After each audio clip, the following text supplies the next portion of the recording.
میری نانی سنی تھی مگر اہل بیت کے در کی فقیر تھی۔ ان کا آل رسول صلی اللہ علیہ وآلہ وسلم سے اتنا لگاؤ تھا کہ محلہ دار خواتین کی کوئی حاجت ہوتی تو میری نانی کے پاس آتی اور بی بی فاطمہ کا معجزہ سنانے کی منت ماننے کو کہتی تھی۔ میری نانی یوں کہتی، دھی رسول دی، زوجہ علی مرتضی دی، والدہ حسن تے حسین دی، اے مائی سین پاک میں دو پیسے دے، دل تے شکر دے سا خدا نو میری سفارش تاں کروچا۔ اللہ کو جناب سیدہ فاطمہ علیہ السلام کا واسطہ اتنا عزیز تھا کہ وہ میری نانی کو کبھی خالی واپس نہ موڑتا۔ محرم میں دھوپ پہ نماز پڑھتی تھی۔ کوئی پوچھتا کہ اتنی گرمی میں کیوں نماز پڑھتی ہیں تو جواب دیتی، امام حسین کے ساتھ اگر کربلا میں ہوتی تو ضرور ان کے پیچھے دھوپ پہ نماز پڑھتی۔ جب حسین علیہ السلام دھوپ پہ نماز پڑھیں تو میں چھاؤں پہ کیسے جاؤں؟ اپنی اولاد کو کبھی عصر کے وقت پانی نہ پینے دیتی، کیونکہ عصر وقت شہادت ہے حسین مولا کا۔ انتہائی غربت تھی، اس لیے پراندے بنا کر بازار میں فروخت کرتی تھی۔ سارا سال تھوڑے تھوڑے پیسے جمع کرتی اور شب عاشور میٹھی روٹی پکا کر تقسیم کرتی تھی۔ ان کی محبت اور مودت دیکھ کر میں آج بھی رشک کرتا ہوں۔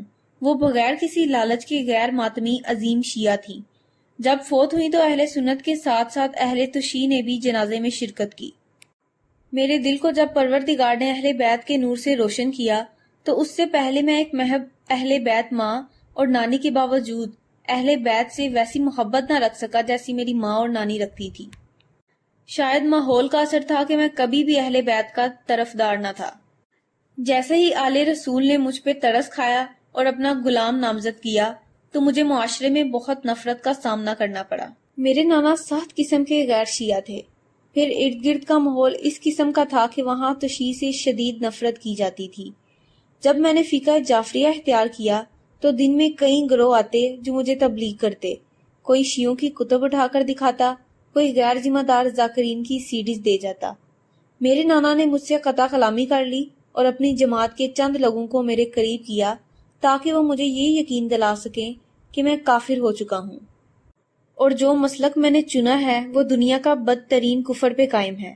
مجھے وہ تمام باتیں بتائی جاتی جو آج غلط ثابت ہو چکی ہیں۔ اچھے خاصے پڑھے لکھے لوگ بھی وہی روایتی الزامات لگاتے ہیں۔ چونکہ میں نور آل نبی آنکھوں سے دیکھ چکا تھا تو میں اپنے عقیدے سے 1 انچ بھی نہ پیچھے ہٹا۔ آج مجھے شیعہ ہوئے 14 سال ہو چکے ہیں۔ آج جب میں آل رسول صلی اللہ علیہ وآلہ وسلم کے ساتھ باقی مسلمانوں کا رویہ دیکھتا ہوں تو خدا کے حضور سجدہ ریز ہوتا ہوں، جس نے مجھے ان کے طرفداروں میں شامل کیا جن کا طرفدار وہ خود ہے۔ آج 13 سال بعد وہ تمام تر الزامات مٹی میں مل گئے۔ نہ میں نے شام غریبہ میں شیعوں کو غلط کاری کرتے دیکھا، نہ 40 پاروں والا قرآن آج تک مجھے کسی شیعہ مسجد میں نظر آیا، اور نہ میں نے تھوک ملی نیاز کھائی۔ البتہ یہ ہوا کہ وہ جو اس وقت عاشق رسول تھے اور مجھے کافر کہتے تھے، وہ محرم میں بچوں کی شادیاں بھی کر رہے ہیں اور حسین کی جنگ کو اقتدار کی لڑائی کہہ رہے ہیں۔ وہ گلی میں ساری رات رقاصوں کے رقص تو برداشت کر لیتے ہیں مگر ذکر حسین نہ کرنے دیتے تھے۔ لیکن میں آج جلوس اور مجالس میں ان لوگوں کو بھی بیٹھ کر روتے دیکھتا ہوں جو کسی وقت میں شدید قسم کے شدت پسند تھے مگر آج غلامان اہل بیت میں شامل ہو چکے ہیں۔